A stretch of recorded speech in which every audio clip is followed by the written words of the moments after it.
Saludos, estimados hermanos y amigos, que Dios me lo bendiga grandemente. Esperamos que se encuentren bien en compañía de nuestros hermanos. Igualmente, un saludo a nuestros amigos que nos visitan a través de los medios que están disponibles, ya sea aquí los hermanos o también aquellos que nos ven en esta transmisión libre para todas las personas. Vamos a comenzar en este día esta reunión de estudio bíblico. Oremos para comenzar. Padre bendito, Padre celestial, nos dirigimos aquí a un grupo de tus hijos para honrarte y glorificarte. Este estudio sea para tu honra y tu gloria, oh Señor, siempre pidiendo que nos perdones cualquier falta o pecado. Bendice a nuestros hermanos y hermanas que están mal de salud, oh Señor, en especial aquellos que tienen problemas físicos o malestares o están en recuperación o en operación, oh Señor. Ayúdalos a sanarse, a recuperarse. Igualmente bendice a nuestros hermanos y hermanas que aman tu obra, están predicando, están enseñando, y también a nuestros hermanos, en especial que aportan, en especial aquellos que de manera humilde y sencilla aportan para tu obra, ya sea aquellos con lo poco que tienen dan, y así también aquellos que están presentes en cualquier actividad y siempre están para poder seguir difundiendo tu mensaje, oh Señor. Te rogamos por las autoridades para que gobiernen con bien acá en nuestro país, oh Señor, a las autoridades políticas, a las autoridades militares y policiales, oh Señor. Dale sabiduría y entendimiento para que haya orden y paz en nuestra sociedad. Igualmente rogándote por nuestros amigos de otras naciones, para que también hayan orden y paz. Gracias, Señor, por las bendiciones que nos das. Te damos por todo en el nombre de Cristo Jesús. Amén. Muy bien, estimados hermanos amigos, ahora vamos a entrar al estudio que tenemos hoy día, esta enseñanza que queremos compartirles, hermanos. Vamos a continuar, ¿no?, con el estudio del libro de 1 Juan, capítulo 1, verso del 5 al 10. En donde vimos, hermanos, resumiendo, ¿no?, lo que hemos estado estudiando aquí, en la cual vemos en 1 Juan 1:5, enseña la esencia de Dios, que es pura, santa y transparente. En él no hay ningún rastro de maldad ni de oscuridad. La comunión requiere vivir en la luz. No se puede afirmar tener una relación con Dios mientras se vive en el pecado o en las tinieblas. Quien dice esto miente y no practica la verdad. Aquellos que dicen que tienen relación con Dios, pero están en la oscuridad o en el pecado. Así que si uno quiere alcanzar el perdón de Dios, la comunión con Dios, tiene que vivir en la luz. Y eso le va a llevar a alcanzar el perdón de Dios. Ahora, la luz de Dios revela el pecado y permite que la sangre de Cristo nos purifique de esa maldad. Negar el pecado es un autoengaño. Es una advertencia contra la falsa idea de que no tenemos pecado. Hay personas, hay gente que afirma no tener pecado. Pero negar nuestra naturaleza pecaminosa es engañarnos a nosotros mismos, y eso nos aleja de la verdad en nuestras vidas. Por eso es importante confesar nuestros pecados. Eso nos va a llevar al perdón y a la purificación. Confesión de pecados es condicional de estar en comunión y penitentes. Comunión con Dios. Penitentes de una manera constante reconocer mis pecados. Es necesario para recibir el perdón de pecados. Negar el pecado nos hace mentirosos. La falta de conocimiento del pecado muestra que su palabra no habita en nosotros. Muy bien, ahora vamos a entrar a 1 Juan capítulo 2, versículo 1, en donde dice: hijitos míos, estas cosas os escribo para que no pequéis, y si alguno hubiere pecado, abogado tenemos para con el Padre, a Jesucristo el justo. Este capítulo nos lleva a hablar sobre los medios por los cuales uno es capacitado para andar en la luz, las condiciones necesarias para recibir el perdón, a través de la confesión de pecados y el acto de dejarlos. Hijitos míos, os escribo estas cosas para que no pequéis. El apóstol Juan, con estas palabras cariñosas, demuestra que es una persona anciana. Es alguien que habla a los más jóvenes con ternura y con amor. Esta palabra, hijitos, también muestra su relación espiritual como un padre en la fe hacia sus hijos. Estas cosas, cuando dice este término, se refiere a lo mencionado en el capítulo 1, con el propósito de guiar a los hermanos a abandonar el pecado. Porque la unión con el Padre y nuestro Señor Jesucristo depende de andar en la luz y de aquellos que rechazan el pecado en su vida. Juan escribe a los que están en relación con la luz, a quienes les dice hijitos míos en el Señor. Pero a pesar de la advertencia de no caer en pecado, ¿qué pasa si cae inadvertidamente en pecado? ¿No tendrá esperanza? A pesar de cuidarnos, de hacer el esfuerzo de no caer en pecados, pero de todos modos, se cae en pecado, no tiene que desesperarse, no tiene que sentirse mal, porque nosotros tenemos un abogado, que es nuestro Señor Jesucristo, el justo, que siempre está para actuar en los actos aislados del pecado. Cuando digo actos aislados, es alguien que ha pecado ocasionalmente, raramente, no alguien que está en constante pecado, que es diferente la situación. Caemos en pecado debido a la debilidad, a la ignorancia o en la inadvertencia. Nuestro abogado tiene la función de representarnos ante el juez, ante el tribunal de la justicia de Dios, ya que el Señor es justo y aboga por causa de los injustos. El Señor es nuestro abogado que intercede, que influencia sobre el gran juez a favor de nosotros. Así que, estimados hermanos, los que andamos en la luz, en la verdad, ante Dios, en la santidad, pero eso no quiere decir que inadvertidamente caigamos en pecado. Así que tenemos un Señor que intercede por nosotros, porque el Señor sabe nuestras debilidades. Dice 1 Juan capítulo 2, versículo 2, Él es la propiciación por nuestros pecados, y no solamente por los nuestros, sino también por los de todo el mundo. Nuestro Señor Jesucristo es nuestra propiciación por nuestros pecados. Para comprender esto, también vamos a explicar lo que es la expiación por los pecados, que es otro término que se usa. La expiación se refiere a cubrir los pecados para que Dios no los vea. Los sacrificios de animales bajo la ley de Moisés, sangre de toros y machos cabríos, eran sacrificios expiatorios. Estos podían cubrir los pecados, pero no podían quitarlos. Ahora, la propiciación de nuestro Señor Jesucristo va más allá de la expiación.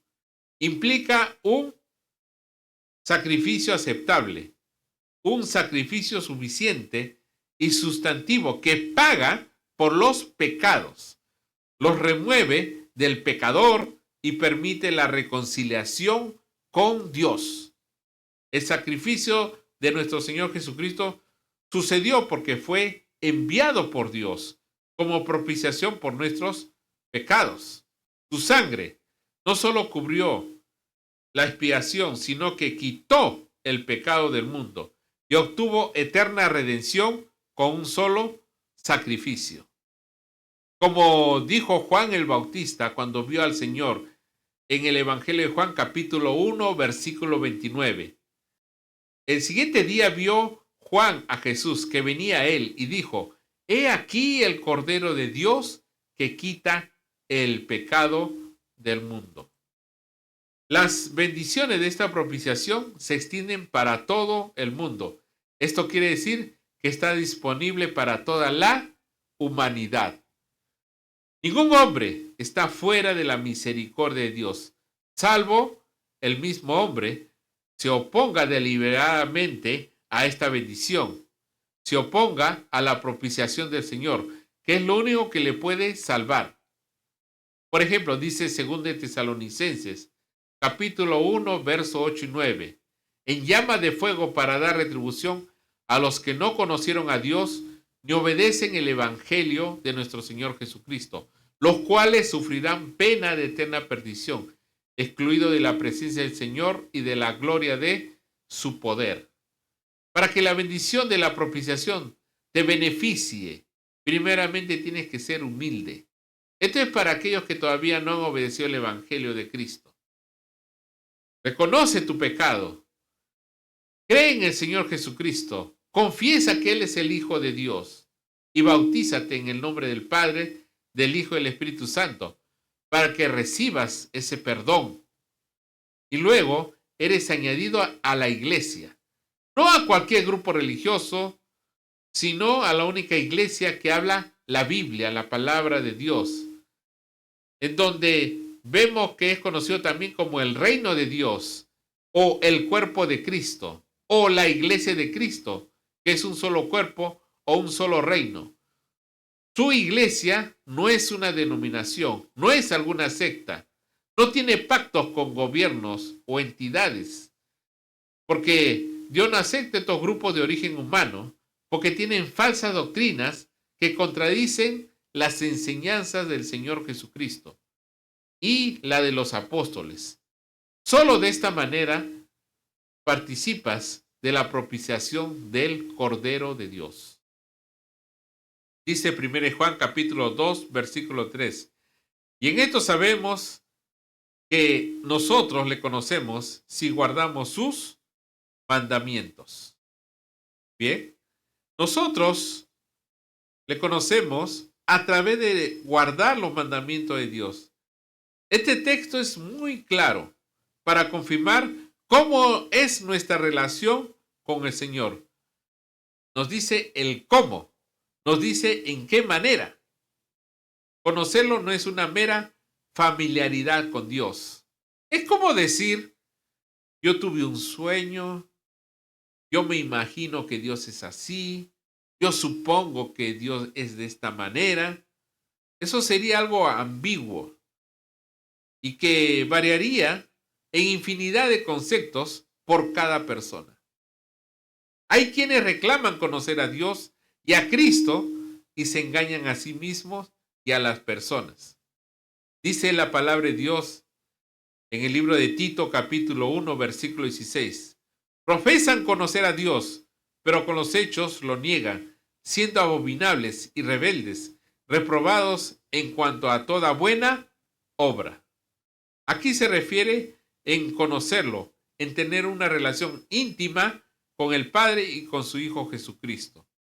El que conoce a Dios no tiene ningún problema en obedecer sus mandamientos.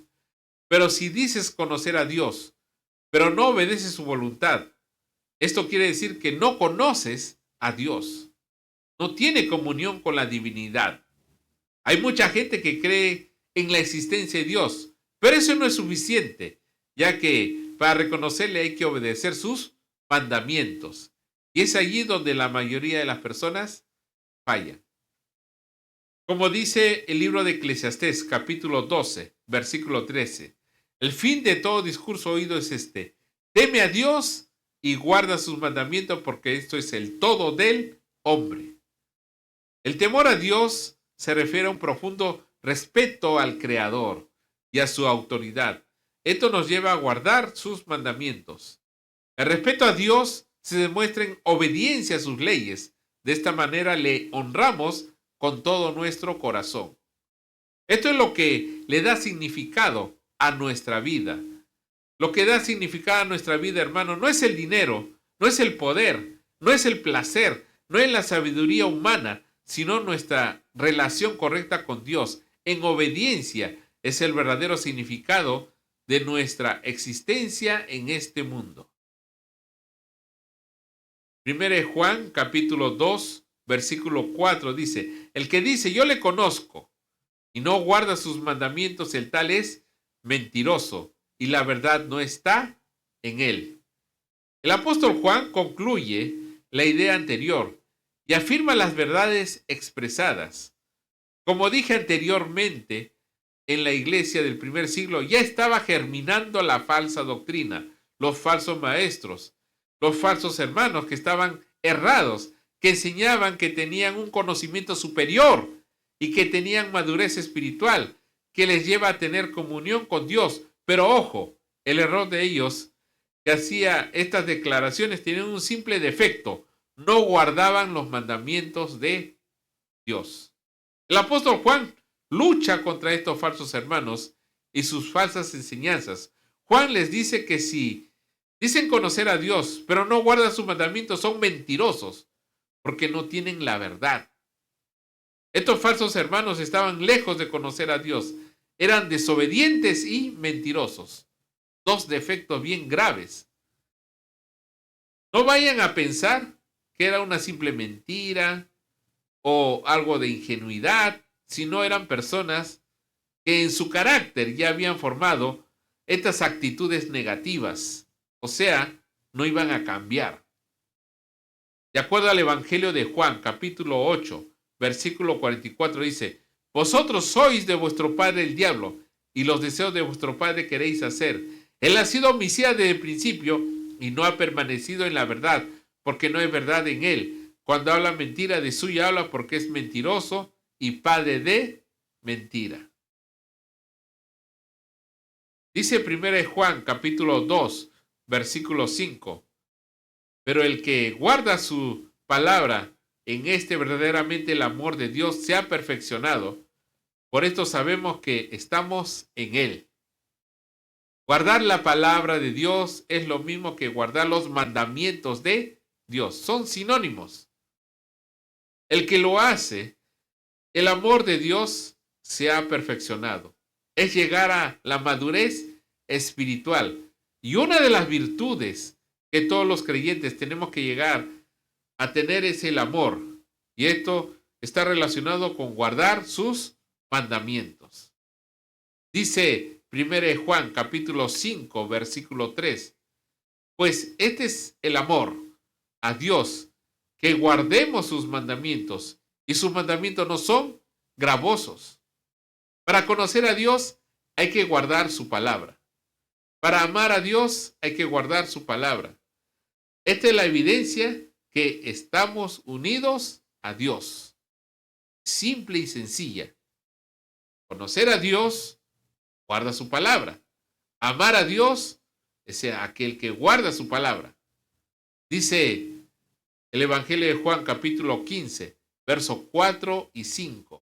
Permaneced en mí y yo en vosotros, como el pámpano no puede llevar fruto para sí mismo, si no permanece en la vid.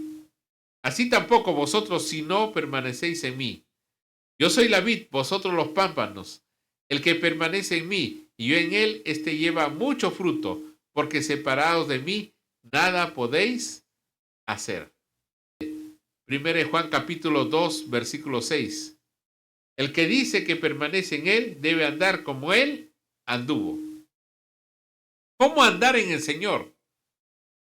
Con referencia a los textos anteriores, podemos decir lo siguiente: que andar en el Señor es andar en la luz, que es el guardar los mandamientos de Dios.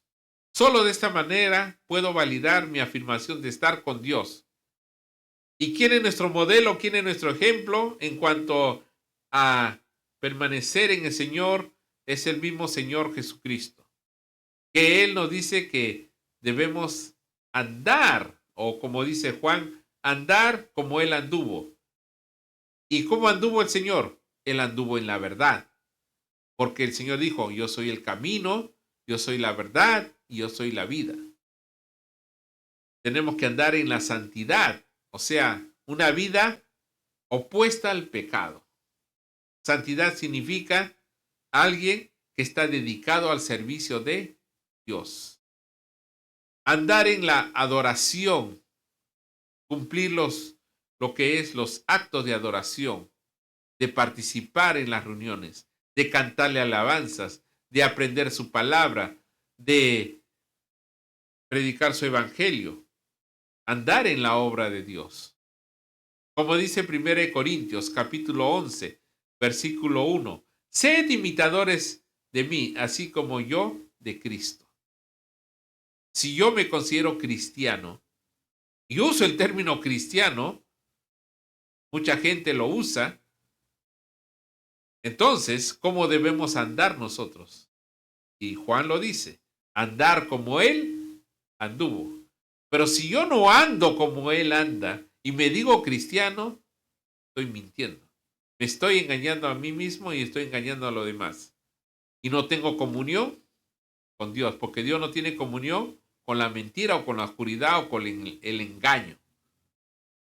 En conclusión, hemos visto que acá en 1 Juan capítulo 2, versos del 1 al 6, se centra en dos puntos principales: la seguridad del creyente frente al pecado y la prueba de la fe genuina a través de la obediencia.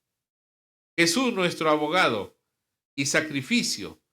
El apóstol Juan describe a los creyentes para animarnos a no pecar. Sin embargo, si alguien peca, no debe desesperarse, ya que Jesús, el justo, actúa como un abogado ante Dios, el Padre. Jesús es el sacrificio, propiciación por los pecados de los creyentes. Su sacrificio no es solo para ellos, sino también para el mundo entero, ofreciendo un camino para la reconciliación con Dios.